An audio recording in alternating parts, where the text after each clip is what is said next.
नमस्कार, मेरा नाम मैना भटनागर है। प्रश्नों की श्रृंखला में मैंने इस बार फिर से एक चुनाव से ही संबंधित प्रश्न लिया है और उसकी वजह यह है कि आप में से कई लोगों ने यूट्यूब चैनल द्वारा मुझसे पूछा है कि क्या आने वाले 2024 के महाराष्ट्र चुनाव में बीजेपी सरकार बहुमत से बनाएगी या नहीं। ऐसा ही एक सवाल मैंने पहले उत्तर प्रदेश चुनाव के लिए लिया था, जिसमें हमने देखा था कि उत्तर प्रदेश में बीजेपी बहुमत से सरकार बनाएगी। तो इस प्रश्न का भी उत्तर और अध्ययन मैंने हमेशा की तरह कृष्णमूर्ति पद्धति द्वारा ही किया है। इस प्रश्न में 5 बड़े ही मजबूत ग्रह आए हैं। प्रश्न में मैं ज़्यादातर शुरुआत विरोधी घर से करती हूँ। 7वां घर ज्योतिष में विरोधी का घर है, क्योंकि विरोधी के बिना हम कुछ भी नहीं हैं। किसी भी सफलता या असफलता को हमको जो सफलता और असफलता दिखाता है वो हमारा विरोधी ही होता है। तो आम जीवन में भी और चुनाव में भी विरोधी का अध्ययन बहुत ही ज़रूरी है।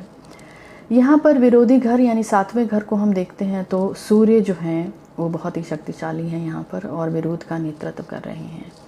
सूर्य एक पुरानी और राजकीय पार्टी को इंगित करते हैं और अगर हम ध्यान से सोचें तो इस देश की सबसे पुरानी पार्टी कांग्रेस ही है।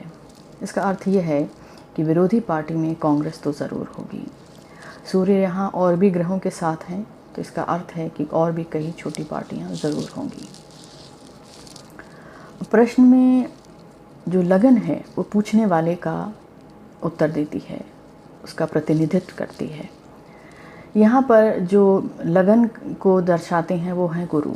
इसका अर्थ है जिस तरह से हम प्रश्न पूछ रहे हैं कि क्या बीजेपी सरकार बनाएगी, तो बीजेपी और लगन को इंगित करने वाली पार्टी या ग्रह यहाँ पर गुरु हैं।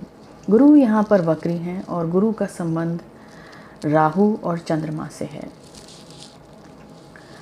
गुरु और राहु का योग वैदिक में एक गुरु चांडाल योग कहलाता है। गुरु चांडाल योग इसलिए क्योंकि जो गुरु है उसकी जो सोच है राहु उसको ख़राब कर देता है, क्योंकि राहु उसको एक दूसरे तरीके से सोचने पर मजबूर करता है। हालांकि आज के समय में राहु एक आधुनिक चीज़ों को भी इंगित करता है, लेकिन जो भी हो एक कन्वेंशनल, एक पुरानी, एक परंपरागत सोच को तोड़ने का काम राहु करता है। तो इसका अर्थ यह है कि सरकार बनाने वाली पार्टी में बृहस्पति यानी बीजेपी के अलावा और भी कोई पार्टी होगी। यहाँ पे राहु गुरु के अतिरिक्त चंद्रमा भी हैं। इसका अर्थ है कि कोई तीसरी पार्टी भी होगी। राहु जब भी सूर्य या चंद्रमा के साथ होते हैं तो वो उसको ग्रहण कर लेते हैं, वो बहुत ही शक्तिशाली हैं। इसका मतलब तीसरी पार्टी थोड़ी कमज़ोर पार्टी ही होगी। जो भी होगी सरकार एक मिली जुली ही बनेगी, सरकार एक पार्टी की नहीं बनेगी और हो सकता है कि बीजेपी बहुमत से सरकार ना बनाने पाए। बीजेपी सरकार तो ज़रूर बनाएगी, लेकिन सरकार बहुमत की सरकार बीजेपी की नहीं होगी, ऐसा प्रश्न से लगता है।